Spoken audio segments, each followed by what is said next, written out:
Shalom tout le monde, puisque c'est comme ça, je vous propose de passer à la page Tzadikret Amoud Aleph. Dans la page Tzadikret Amoud Aleph que nous avons vue la dernière fois, il était question donc des signes de la Géoula.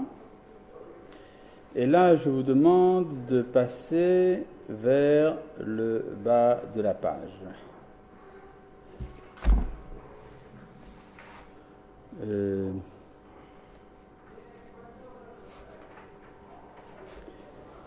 Rabbi Yehoshua, si vous prenez dans les lignes larges,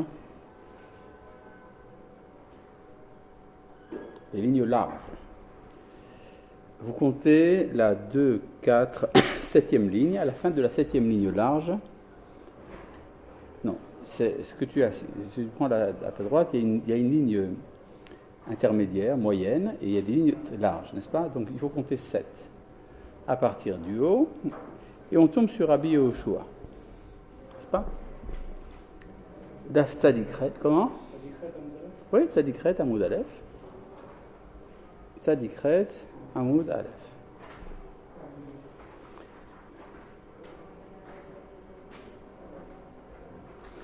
Tzadikret Amoud Aleph.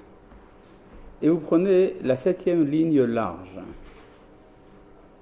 Comme vous avez en fait 3 sortes de lignes. Vous avez des lignes étroites, une seule moyenne et 7 larges. Vous prenez la 7e large. À la fin de la ligne, il y a écrit Rabbi Yehoshua.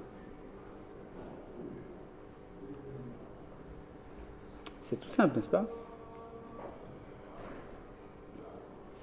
Vous prenez donc les lignes larges, vous comptez 7 lignes, et à la fin de la ligne, vous tombez sur Rabbi Yehoshua.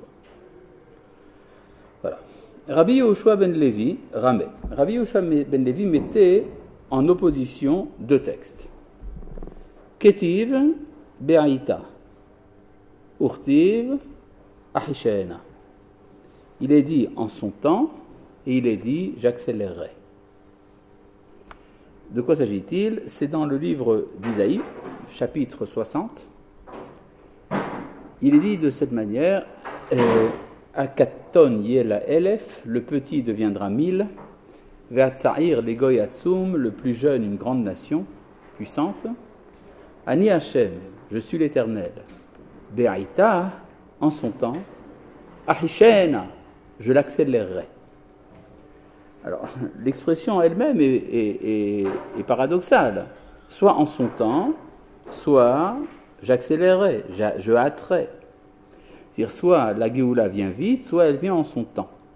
Soit, donc, elle est fixée pour un moment précis de l'histoire, quels que soient nos mérites, soit elle est avancée en fonction de nos actes. Alors, le Talmud explique, c'est ce que dit Rabbi Yehoshua ben Levi, Zachu ahishena, lo zachu be'aïta. S'ils ont mérité, cela avancera vite. S'ils n'ont pas mérité, ça sera en son temps. Ce qui ressemble un peu à l'opinion de Rabbi Yehoshua, qu'on avait vu, qui était que la Géoula ne dépendait pas, en dernier recours, de la Teshuvah. Mais il y a un temps. Pourquoi est-ce qu'il y a un temps? Une date? C'est de la magie? Non, il y a une certaine épaisseur de temps qui fait qu'il y a un mérite de l'être. C'est-à-dire, le temps nous produit indépendamment de notre volonté. À notre insu, nous sommes transformés par le temps. Et donc vient un moment de l'histoire où le temps est achevé. Et donc c'est le moment d'être libéré. Jusque-là, vous avez suivi? Bon. En fait, je me suis trompé, c'est pas Rabbi Yehoshua, c'est Rabbi Alexandri au nom de Rabbi Yehoshua ben Levi. J'aurais dû lire 3 mots plus tôt. Bon. Suite. Amar Rabbi Alexandre. Ce qui veut dire d'ailleurs qu'une certaine manière, la marche de l'histoire dans son ensemble ne dépend pas du libre arbitre de l'homme. Il y a une marche générale de l'histoire, et ce qu'on appelle le libre arbitre concerne essentiellement l'individu. Dans ce cas-là, pourquoi se fatiguer à faire avancer les choses? Eh bien, pour que ça aille plus vite. Quand les choses vont plus vite, elles vont également avec moins de douleur. Si on ne fait pas assez vite, ça prend du temps et c'est douloureux. C'est la raison pour laquelle il faut faire avancer les choses. Mais le cours général des choses est inexorable. Je continue le texte. Amar Rabbi Alexandri, Rabbi Yehoshua Rameh. Rabbi Alexandri nous dit que Rabbi Yehoshua ben Lévi mettait en opposition deux autres textes. Ketiv, il est écrit Vaharu im anene shemaya kebarena shate. C'est dans Daniel. Voici qu'avec les nuées du ciel arrive comme un homme. Urtiv, il est dit Ani verochev al chamor, pauvre et enfourchant un âne. Donc le Mashiach est décrit d'une part comme étant un personnage lumineux, mystique, très grand, qui vient avec les nuées du ciel. D'autre part, on le décrit comme étant un pauvre marchant enfourchant un âne. Donc c'est quelqu'un qui travaille dur. C'est ça ? Ani verochev al chamor. Où est-ce qu'on en est ? Bon, on en est à un certain moment de la Géoula, c'est avancé. Où est-ce qu'on est dans la Gemara ? D'accord. On est à la page Tzadikret, Amoud Aleph. Oui, évidemment. D'ailleurs, je crois l'avoir dit suffisamment. Est-ce que tu n'as pas le texte ? C'est fort fâcheux.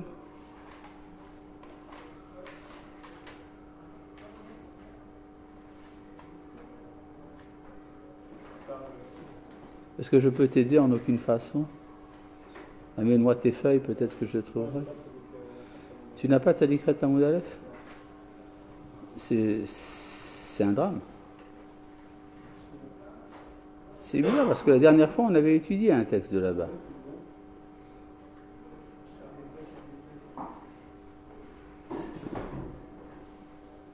Alors, que faire ? Bon, c'est comme ça. Alors, je reprends ici Amar Rabbi Alexandri, Rabbi Yehoshua ben Lévi Rameh. Rabbi Yehoshua ben Lévi mettait en opposition deux textes. Voici qu'avec les nuées célestes arrive comme un homme. Urti, il est dit, Ani verochev al chamor, c'est un pauvre enfourchant un âne. Dans Zecharia, chapitre 7. Zachou, s'ils ont mérité, ça se fera avec les nuées du ciel.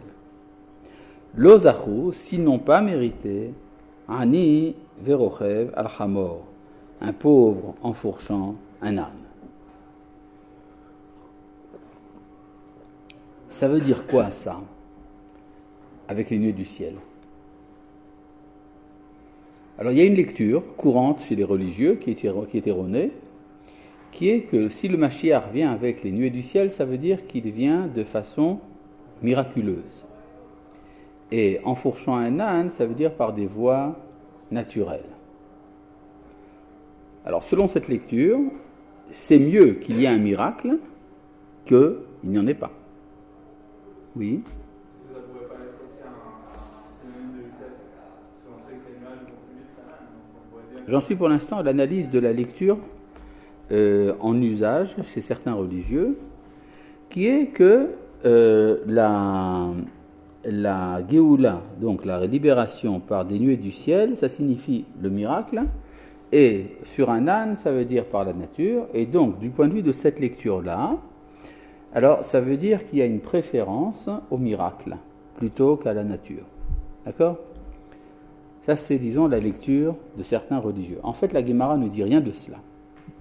Elle dit qu'il y a deux manières d'amener le Mashiach, soit de manière splendide, soit de manière médiocre. Mais la Gemara ne dit en fait rien de si c'est miraculeux ou pas. Nous savons par les prophètes qu'il est préférable qu'il y ait une Géoula naturelle que miraculeuse. Par exemple, c'est dans le livre de Yeshayahu, Isaïe. Il est dit « Kilo bechipazon tetseu » vous ne sortirez pas avec précipitation. « Uvimnusa lo telechun » vous n'irez pas en vous enfuyant. « Ki olech lifnechem Hashem » car il marche devant vous, Dieu. « U'ma'asifrem Elohei Yaakov, celui qui vous rassemble, Dieu de Jacob. Donc on voit que d'après le prophète, le fait qu'un processus se passe sans précipitation, or ce qui se passe sans précipitation, c'est la nature, c'est préférable à un processus précipité tel que celui que nous avons connu lors de l'Égypte, où il est dit que nous sommes sortis en précipitation. Oui, qu'est-ce qu'il y a ? Voilà. Et donc, c'est-à-dire que le terme précipitation, hippazon, apparaît 3 fois en tout et pour tout dans la Bible. 2 fois pour la sortie d'Égypte. Le premier, vous consommerez l'agneau pascal précipitamment. Dans Devarim, vous êtes sortis précipitamment d'Égypte. Et le troisième, c'est dans Isaïe, quand il est dit, vous ne sortirez pas en précipitation. Et ça veut dire que, en fait, une Géoula miraculeuse est un problème parce qu'elle ne fait pas participer la nature. C'est comme si Dieu avait créé la nature et lui donnait une gifle. C'est-à-dire, Dieu parle à la mer et lui dit « Je t'ai créé, tu fais bien ton travail depuis plusieurs milliers d'années, mais aujourd'hui tu déranges parce que les enfants d'Israël doivent passer. Alors je te demande de te mettre à l'écart, et plus vite que ça. » Alors, la mer s'exécute, mais elle est un peu blessée. Par contre, s'il y a une Géoula par les voies de la nature, alors il y a l'unité monothéiste, qui fait participer toutes les lois de la nature à la Géoula. Oui.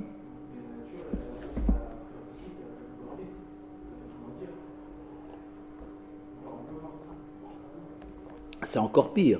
La nature n'a même pas son mot à dire. Ben alors dans ce cas-là, c'est encore pire. Ça veut dire que la nature, on ne lui a même pas demandé son avis. On lui a imposé d'être en dehors du coup. Il y a ici une atteinte à l'unité de la création. Oui. Oui.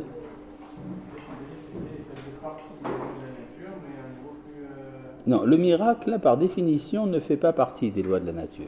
Sinon, ce n'est pas un miracle. Dans ce cas-là, ce n'est pas des lois de la nature. Une loi de la nature, c'est quelque chose qui revient en permanence. Quelque chose qui ne revient pas en permanence n'est pas une loi de la nature, c'est quelque chose qui contredit. D'après les lois de la nature telles que nous les connaissons, c'est ça qu'on appelle les lois de la nature, l'eau ne se fend pas. D'accord ? Donc, le miracle est une atteinte, une blessure. D'accord ? Contrairement aux tentatives de rationalisation que tu essaies de présenter, qui essaieraient d'introduire toutes les exceptions dans le cadre de la loi. Ben non, ça ne marche pas. Et donc, comment ?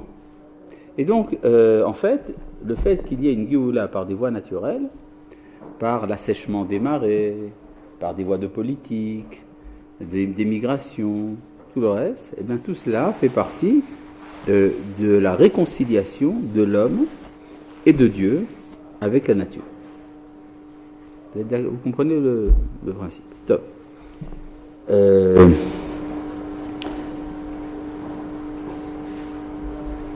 Amarle Shabor Malka Lishmuel. Le roi Shabor, en persan on disait Sapor, a dit à Shmuel. Le roi Shabor était le roi de Perse. C'est lui qui, à l'époque, avait la domination politique sur Babel, là où étaient les Amoraïm. Alors, Shabor, le roi, dit à Shmuel, Amaritu Mashiach al-Hamra ate. Vous dites que le Mashiach vient sur un âne. Ishdarle Susia Barka de Hitle. Je vais lui envoyer un de mes meilleurs chevaux. Pourquoi le pauvre serait-il porté sur un âne alors qu'on peut lui donner un cheval? Amarle, il lui a dit, Mi itlar barhivar gavne. Est-ce que tu en as un qui en a 100 couleurs? Qui en a 100 couleurs. C-E-N-T. 10 fois 10 égale 100. Donc, est-ce que tu as un cheval qui aurait 100 couleurs? C'est-à-dire, ce qu'il veut dire, l'âne du Mashiach, il est fait de 100 couleurs différentes. Petite remarque, le mot sang se dit en persan hiwar. Hiwar, c'est ce qu'il y a écrit, hiwar gavne. Est-ce que tu en as un de 100 couleurs? Le problème, c'est que le mot hiwar en araméen, lui, veut dire blanc. De là est née l'imagerie populaire, comme quoi le Mashiach doit venir sur un âne blanc. Mais c'est une erreur. Ça vient du persan, hiwar, qui veut dire 100. Et donc, ce que demande Shmuel, est-ce que tu as un cheval qui a 100 couleurs comme l'âne du Mashiach?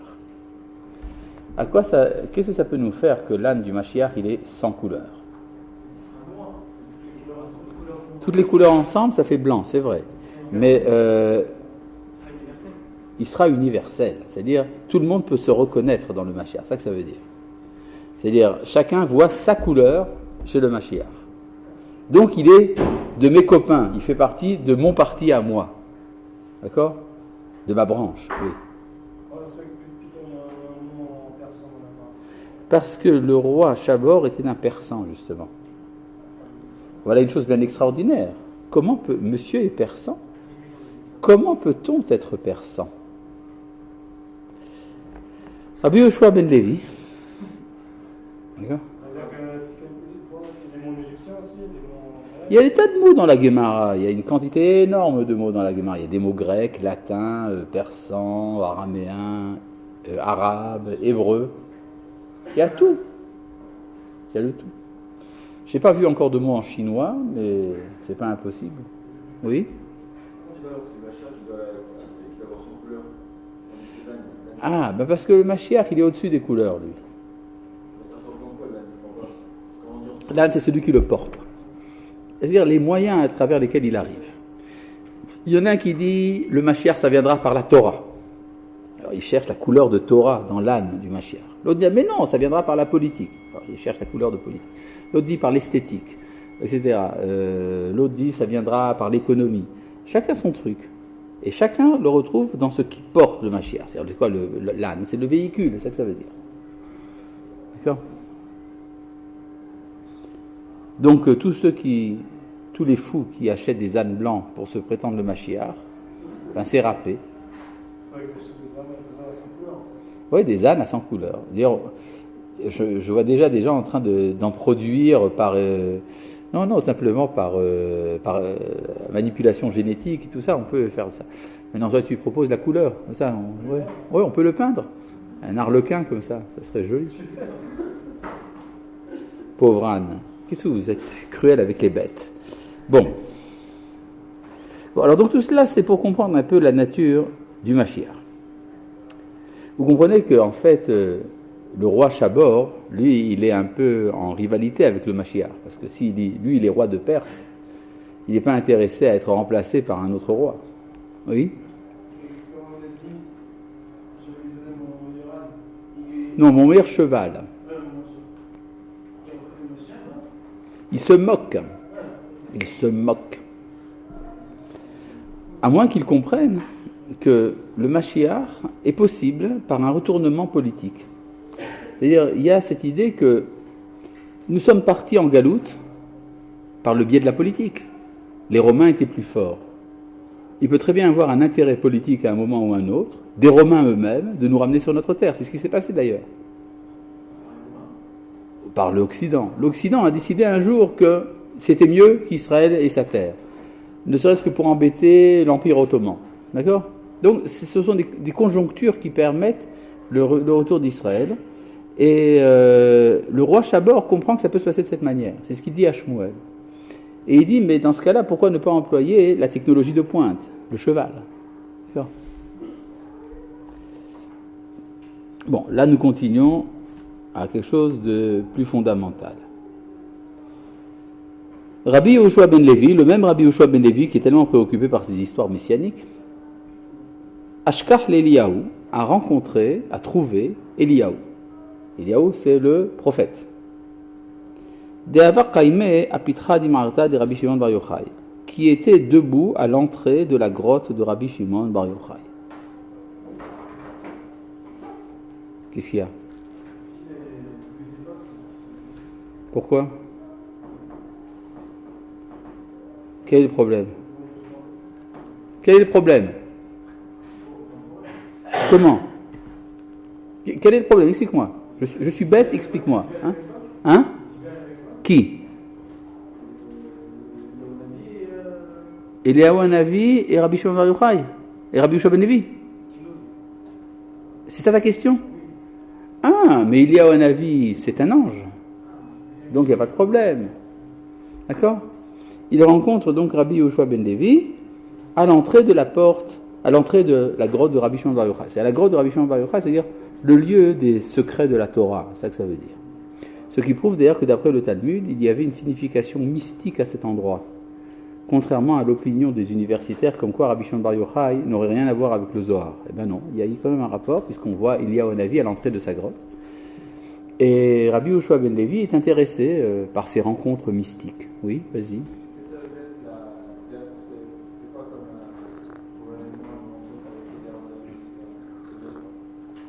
Eliyahu Hanavi, ça veut dire la permanence. C'est-à-dire la permanence de la révélation. C'est-à-dire, Eliyahu Hanavi, il est parti dans les airs. Mais il arrive à chaque circoncision pour prouver que l'alliance a été respectée. D'accord? Donc, il a une permanence de la présence en Israël, de la présence de la Shekhinah, c'est ça qu'on appelle Eliyahu Hanavi. D'accord? Et donc, Rabbi Yehoshua ben Levi, qui est intéressé par l'éternité du peuple d'Israël, rencontre Eliyahu Hanavi dans le lieu des révélations mystiques, c'est-à-dire la grotte de Rabbi Shimon Bar Yochai. Non, c'est Eliyahu Hanavi. Mais il est là pour représenter la Shekhinah. Amarle, si vous avez un entretien avec Eliyahu Hanavi, qu'est-ce que vous lui demandez? Eh bien, on va voir ce qu'il lui demande. Amarle, il lui dit Atena de Alma de Ate, est-ce que j'arriverai au monde à venir? Vous avez remarqué la question? Un type de question assez bizarre. Rabbi Yehoshua ben Levi est inquiet. Il se demande s'il a part au monde à venir. Bizarre. Quelqu'un de sa grandeur, on peut se dire, ça va de soi. Est-ce qu'il aurait des raisons particulières de le penser? À part ça, ce qui est encore plus incroyable, c'est que cette question est une question personnelle qui concerne sa propre personne à lui. Il n'a pas des questions un peu plus générales à poser? Bon, voyons la réponse. Qu'est-ce qu'il y a? Peut-être parce que lui, il parle justement de la Géoula, il a peur justement de la ralentir. Et c'est vrai que c'est la source de ralentir la Géoula. Pourquoi est-ce qu'il penserait qu'il ralentirait la Géoula? S'il avait une mauvaise version de la Géoula. Est-ce que, donc, c'est-à-dire, tu penses qu'il a une mauvaise version de la Géoula, hein? C'est intéressant ce que tu dis, mais j'aimerais comprendre. D'où est-ce que tu as tiré que Rabbi Yehoshua ben Levi il avait peut-être une mauvaise version de la Géoula? C'est lui-même qui se remet en question en posant la question. Oui, non, mais ça suppose. En fait, tu es sur une piste que tu ne soupçonnes pas. Il y a chez Rabbi Yehoshua ben Levi, effectivement, une interrogation par rapport à son aptitude à la Géoula. Pourquoi? Ben, c'est un texte qu'on avait étudié dans Berachot, page Dalet Amoudbet. Vous vous rappelez de ça? À propos de la Tefila. Il y a tout un débat entre Rabbi Yehoshua ben Levi, justement, et Rabbi Yochanan, pour savoir si on doit faire l'Ismor Geoula Litfila le soir ou pas. C'est quoi l'Ismor Geoula Litfila? Vous connaissez la bénédiction qui vient après le schéma qui finit Baruch Ata Hashem Gaal Israël. Vous connaissez ce texte? Bon, ça s'appelle Geoula. La Tefila, c'est le Shmona Esrei. Alors le matin, tout le monde est d'accord, on fait Baruch Ata Hashem Gaal Israël, on commence tout de suite la Hamida. Ça s'appelle l'Ismor Geoula Litfila. C'est accoler la bénédiction de la délivrance à la prière. Maintenant, qu'est-ce qu'il en est pour Arvit? Pour Arvit, Rabbi Yehoshua ben Levi pense que non, et Rabbi Yochanan pense que oui. C'est quoi Arvit? Alors la Gemara explique par la suite que Arvit, ça représente le début de la Géoula, tandis que le matin, ça représente la Géoula entière. Et il y a un problème chez Rabbi Yehoshua ben Levi à reconnaître la validité d'un commencement de Géoula. Par contre, Rabbi Yochanan, qui lui est sioniste, dit « Je prie à celui qui est l'auteur du commencement ». C'est un texte qu'on avait étudié ici, tu ne te rappelles pas? Non. Pourtant, ce n'est pas la première fois que tu es au Machon Meir, franchement. Bon, enfin bref. Et là-bas, Rabbi Yochanan a une expression absolument incroyable, il dit « Ezeu ben haolam haba, ze hasomer geoula litfila be'arvit ». Qui est celui qui est fils du monde à venir? Celui qui accole la Géoula à la prière le soir. Qui est visé par Rabbi Yochanan? Rabbi Yehoshua ben Lévi. C'est-à-dire, tu as une conception erronée de la Géoula, et donc tu n'es pas Ben Haolam Haba. Tu n'es pas fils du monde à venir. Vous comprenez que Rabbi Yehoshua ben Lévi, il comprend la problématique lancée à sa gueule par Rabbi Yochanan. Alors il demande à Eliyahu Hanavi, j'arrive au Olam Haba? D'accord? En fait, il ne demande pas juste ça pour lui, il demande à toutes les personnes qui ont pensé que lui représente. Évidemment, c'est pour son clan. Oui. Alors, qu'est-ce qu'il lui répond, Eliyahu Hanavi? Réponse très aimable. Amarle, il lui a répondu, Imirtse Adonazé, si ce maître veut bien. Je veux dire avec l'aide de Dieu, Be'ezrat Hashem. Ce qui n'est pas très encourageant. Oui? Qui te parle du Ketz ici? Oui, mais ça n'a rien à voir avec l'Olam Haba. Non, mais si jamais il avait posé la question directement, comment on va arriver à J'en sais rien. N'essayons pas d'aller trop loin. D'accord? Alors il dit Amarle Imirtse Adonazé. Il lui dit si ce maître veut bien. De quel maître parle-t-il? Amar Rabbi Yehoshua ben Lévi, il a dit Shnaim Raiti vekol shlosha shamati. J'ai vu deux, mais j'ai entendu la voix d'un troisième.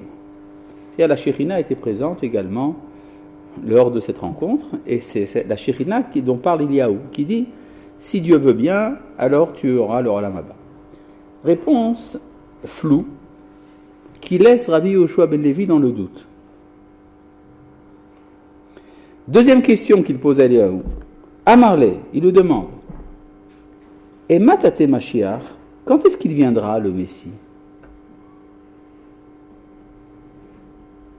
Ça, vous comprenez la hiérarchie des questions chez Rabbi Yehoshua ben Lévi. D'abord, il se préoccupe de son devenir personnel, après, il s'occupe de la collectivité. Ça veut dire qu'il y a une conception même, disons, de la relation envers le divin qui passe par l'individu plus que par le collectif. Rabbi Yehoshua ben Lévi est un religieux, pas un national. Amarle, qu'est-ce qu'il lui répond Eliyahu? Il lui dit Shaïle l'Edidé, demande-lui à lui. Demande au Mashiach, pourquoi tu me demandes à moi? Vechayativ, où est-ce qu'il est installé? À Pitra de Karta, à l'entrée de la ville. La ville en question, il s'agit de Rome. Ou Maïsimane, comment est-ce que je vais le reconnaître? Il y a plein de gens qui sont assis à l'entrée de Rome. Mais bon, Yati Bene Aniye Sovle Chalaim. Il est installé parmi les pauvres qui sont atteints de maladies. Vechulan Sharu Vasire Bechadzimna. Et tous enlèvent et rattachent leur bandage en une fois. Ihu Sharehad Vasirhad. Mais lui, il délie un bandage et il en renoue un autre.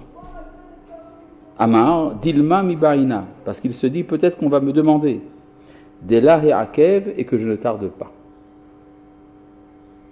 Bon, ça veut dire quoi que le Mashiach il est malade?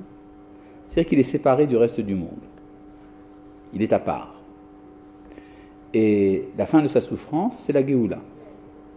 Et si la Géoula vient, il ne faut pas perdre de temps, parce que si on perd le temps, le monde a changé. Le monde a changé, le Mashiach ne veut plus venir. Azal et Gabé, il est allé le voir. C'est-à-dire qu'il est allé le voir. Vous croyez vraiment que Rabbi Yehoshua ben Lévi est parti à Rome pour aller chercher un malade au bas des murailles de Rome? Hein? Il est atteint les portes de Rome. Le Ramban dit dans la disputation de Barcelone, il est là-bas parce qu'il attend la destruction de Rome. Il est là pour la détruire. Mais est-ce que vous pensez vraiment que Rabbi Yehoshua ben Lévi est allé à Rome chercher le Mashiach? C'est-à-dire qu'il a cherché à comprendre. C'est ça que ça veut dire. Le Maharal de Prague dit Rabbi Yehoshua ben Lévi a essayé de comprendre. La destruction de Rome, c'était Mashiach. Comment? Ça fait partie du travail. Amarle, Shalom Alecha Rabbi Umori. Alors Rabbi Yehoshua ben Levi dit au Mashiach, paix sur toi, mon maître, mon enseignant. Amarle, il lui répond, Shalom alecha, bar Levi, la paix soit sur toi, fils de Lévi. Bizarre ces détails. Qu'est-ce qu'on s'en fiche de savoir s'il lui a dit bonjour, ça va, comment vas-tu au poil, Amarle, qu'est-ce qu'il y a encore? Et alors, il sait très bien qu'il est fils de Lévi, lui. Non, Rabbi Yehoshua ben Lévi, Lévi c'est son père. Amarle, il lui demande, Lehema tatemar, quand est-ce que monsieur vient? Vous venez quand? Amarle, il lui a répondu, Hayom, aujourd'hui.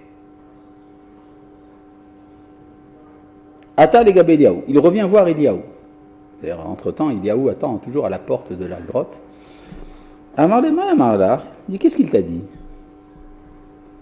Amarle, Amarli, Shalom alecha bar Levi. Il m'a dit, la paix soit sur toi, fils de Lévi. Pour la vie du Mashiach, il n'en parle pas.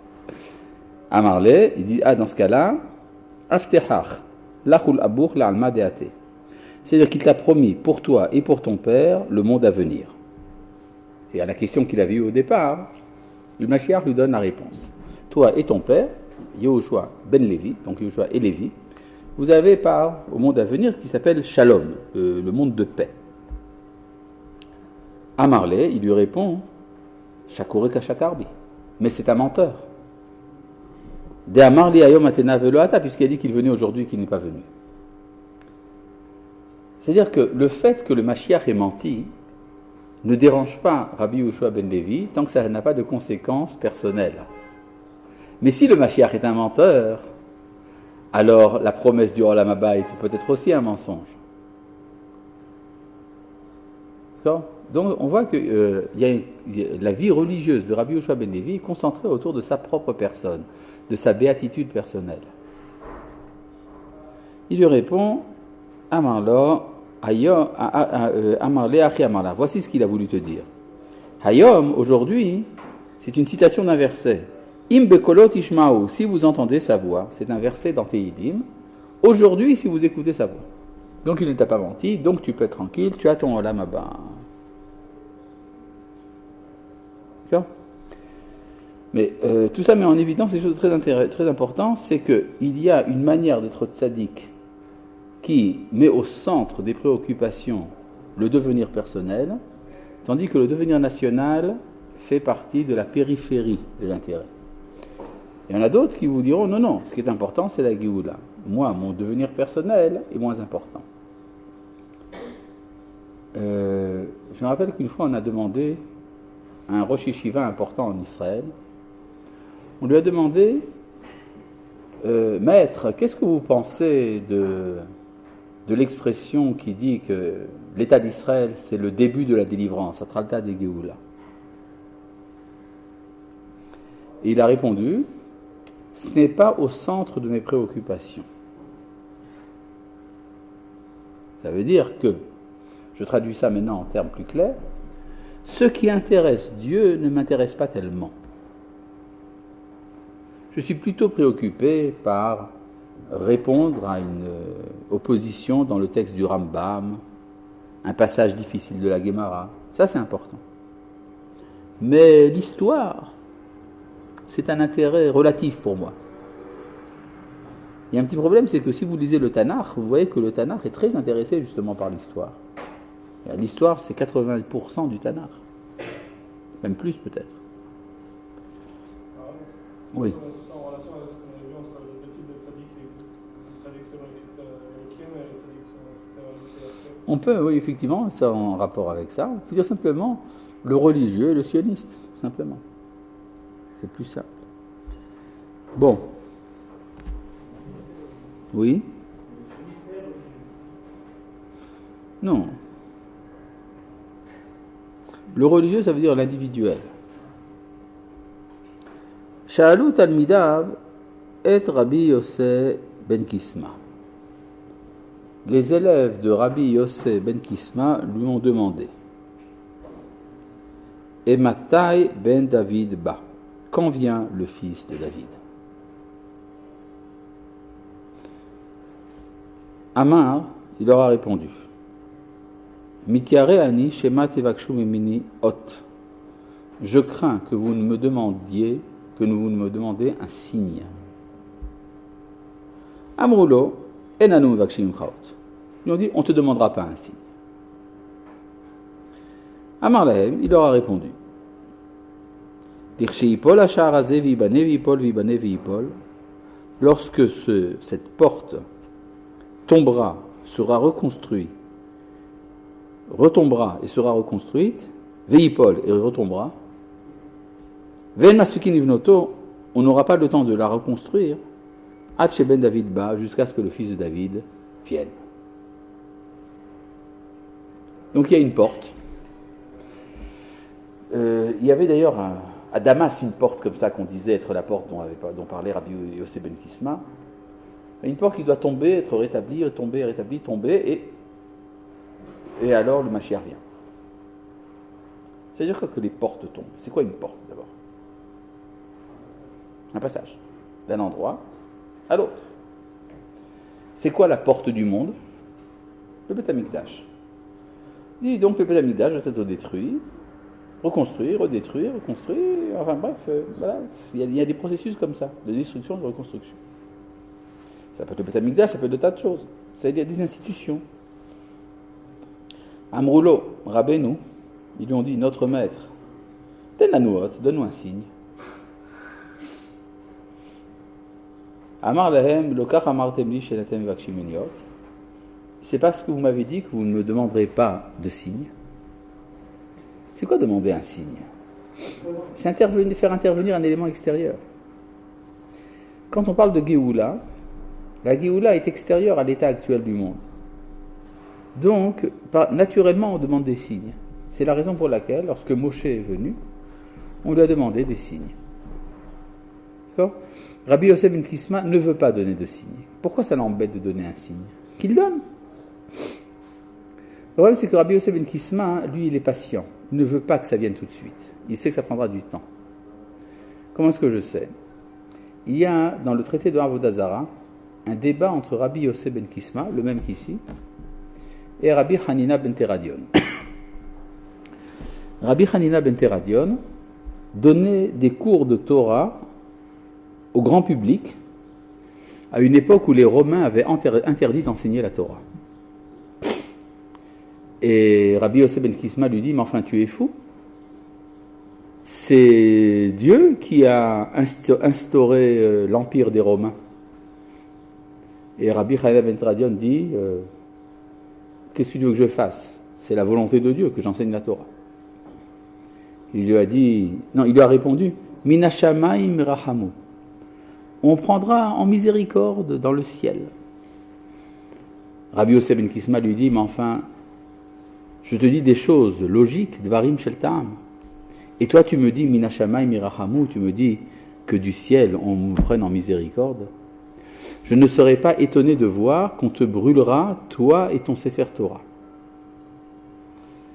Et puis, peu de temps après, les Romains viennent, s'emparent de Rabbi Hanina ben Teradion et le brûlent avec un Sefer Torah. Quand est-ce que ça s'est passé? Ça s'est passé le jour de l'enterrement de Rabbi Yosef ben Kisma. Ils sont donc morts le même jour. Mais, dit la Gemara, lors de l'enterrement de Rabbi Yosef ben Kisma, tous les dignitaires de Rome étaient présents, parce qu'il était proche du gouvernement romain. Et une fois qu'on avait fini d'enterrer Rabbi Yosef ben Kisma, ils ont été brûlés, Rabbi Hanina ben Teradion.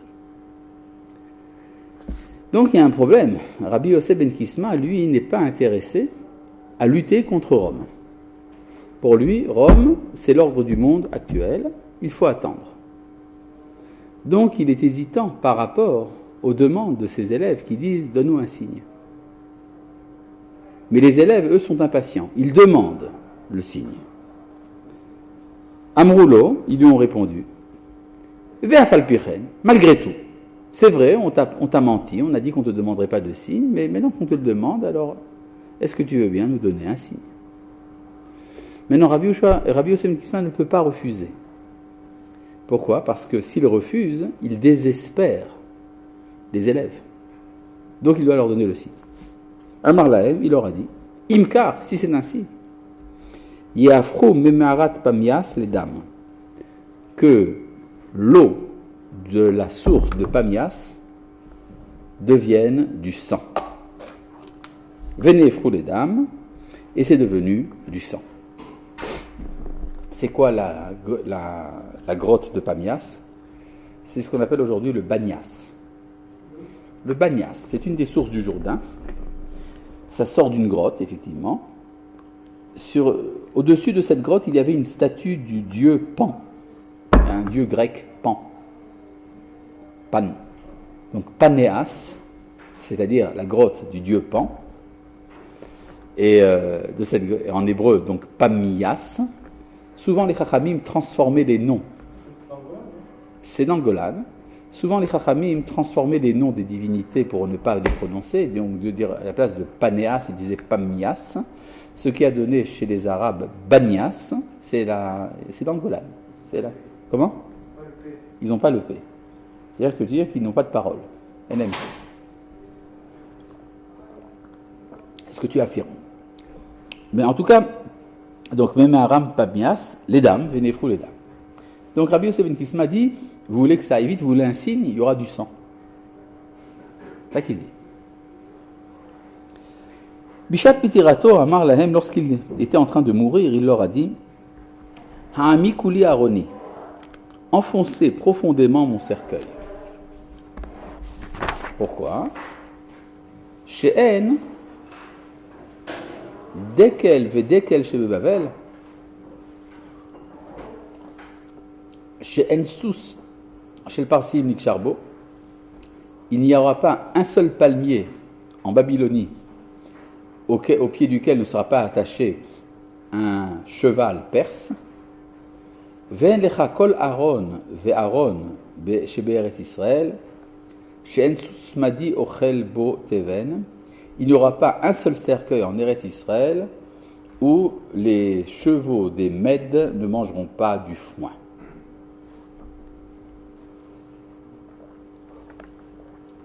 Oui.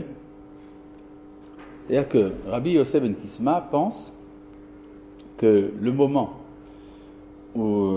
qui achèvera l'histoire, ça sera une invasion venant du côté des Perses, de l'Iran, un truc comme ça. C'est comme ça que ça va se passer. Donc il dit, je demande à être enterré profondément pour qu'on ne mange pas, pour que mon cercueil ne devienne pas une mangeoire. Ça veut dire en fait que Rabbi Yosef ben Kisma sait qu'un jour viendra où il y aura une sorte de conflit gigantesque. D'ailleurs, il y a eu plusieurs fois des choses comme ça. Par exemple, en l'an 612, il y a eu une invasion de la Palestine par les Perses, qui ont conquis Eretz Israël des mains des Byzantins. Les Juifs, d'ailleurs, ont aidé à la révolte. Il y a eu des massacres de chrétiens absolument incroyables. Et puis 2 ans plus tard, les Byzantins ont reconquis Jérusalem, ce qui est très embêtant parce qu'ils se sont vengés des Juifs. Et donc les Juifs ont été persécutés après cette histoire. C'est la raison pour laquelle, lorsque quelques années plus tard sont arrivés les Arabes et ont conquis Jérusalem, les Juifs les ont à nouveau aidés. Parce qu'ils étaient sous la domination violente des Byzantins. Et le calife Omar, qui était à l'époque à Médine, les chrétiens ont dit, nous sommes prêts à capituler à 2 conditions. Que ce soit le calife lui-même qui vienne à Jérusalem, c'est ce qu'a fait Omar, et que vous interdisez aux Juifs de revenir à Jérusalem. Les Arabes ont promis. Une fois Omar entré dans la ville de Jérusalem, il appelle les Juifs à revenir pour embêter les chrétiens.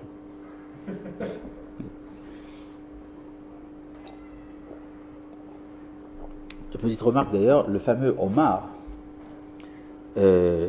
lorsqu'il a décidé qu'il fallait construire une mosquée sur le mont du Temple, a demandé à un de ses accompagnateurs, qui était un musulman d'origine juive, où est-ce qu'il faut mettre la mosquée. Et le juif lui a dit, mets-la du côté nord.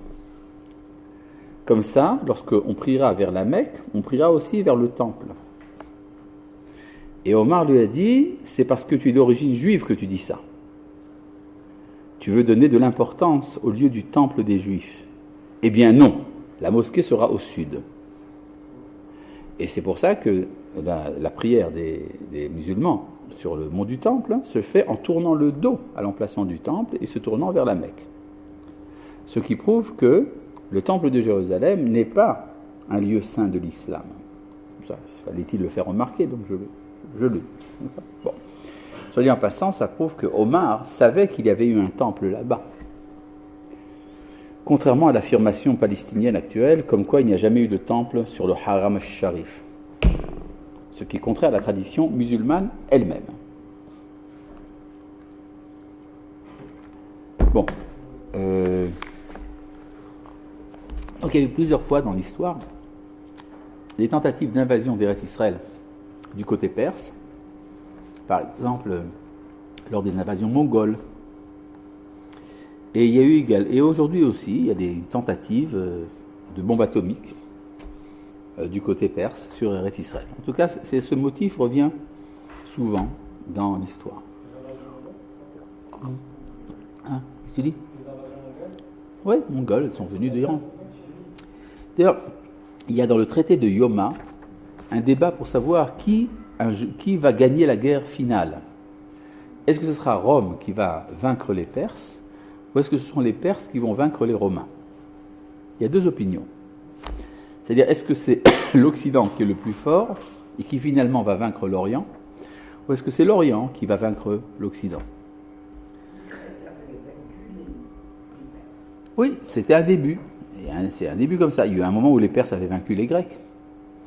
N'est-ce pas? Démosthène et Échille. En tout, oui. Hein?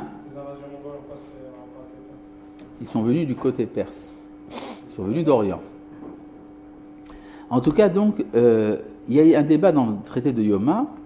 L'opinion centrale, c'est que ce sont les Romains qui vont gagner. Finalement, c'est l'Occident. Regardez ce que dit ici la Guémara. Amarav, Rav dit, et ça semble s'opposer à ce que dit Rabbi Yosef ben Kisma, En ben David ba, ad shetit pachet amalchut al Israël tisha chodashim. Le fils de David, David ne viendra que lorsque l'empire, il faut dire ici l'empire de Rome, ça a été censuré, jusqu'à ce que l'empire de Rome s'étende sur Israël pendant 9 mois. Chez Nehemar, il y en a qui disent non pas sur Israël, regardez dans la marge à gauche, écrit Al-Kol Haolam Kulo, sur le monde entier. Il y a une version qui dit jusqu'à ce que Rome s'empare du monde entier. Tisha Chodashim pendant 9 mois. Chez Nehemar, ainsi qu'il est dit, La Chenitene Madet Yoleda Yalada. C'est pourquoi il les donnera dans leurs mains le temps d'une accoucheuse d'accoucher. Veyeterechav Yeshuvun al Bnei Israël. Et alors le reste de ses frères reviendront avec les enfants d'Israël. Alors ça veut dire que, en fait, 9 mois, ça veut dire une gestation. C'est le temps de la gestation. Et le professeur Lévinas disait que ça voulait dire qu'il faut une sorte d'occidentalisation planétaire comme prélude au messianisme d'Israël. C'est-à-dire, le monde est trop barbare pour être attentif au discours messianique. Il faut donc passer par une sorte d'élimination de la barbarie primitive par l'Occident, qui s'empare de la planète tout entière. Et une fois que c'est fait, alors le peuple d'Israël peut revenir à sa terre. On peut dire que d'une certaine manière, ça a été fait à l'époque de la colonisation. Il y a eu un moment où les pays d'Europe tenaient en leurs mains 95% du globe terrestre. Oui. En quoi l'Occident est moins barbare que l'Orient? Le Midrash dit parce qu'ils respectent la loi. Ils ont inventé le droit. Alors le droit n'est pas moral, mais c'est un droit quand même. Comme on dit, dura lex sed lex. La loi est dure, mais c'est la loi. Donc il y a un début de respect des valeurs. Non, il y a des lois. C'est pas la même chose. Le droit est une sorte d'entité abstraite. C'est une invention des Romains, ça. C'est eux qui ont inventé le droit. D'accord? Et donc de ce point de vue-là, il y a quelque chose de préférable chez l'Occident. Évidemment, ça ne veut pas dire que ce n'est pas des salauds, on a vu ce qu'ils ont fait. Mais il y a ce point de vue-là. Voilà. Hein? La colonisation a été une époque où l'Occident, il y avait quelque chose comme à peu près 8 pays d'Europe qui ont dominé 95% du globe terrestre. Donc ça s'est réalisé. Il y a eu un moment où ça s'est fait. Il y a aussi ça, mais pourquoi je m'intéresse pas précisément à la colonisation? Parce qu'après la colonisation, il y a eu l'État d'Israël. Donc ça semble aller dans ce sens-là. Voilà, c'est tout pour aujourd'hui.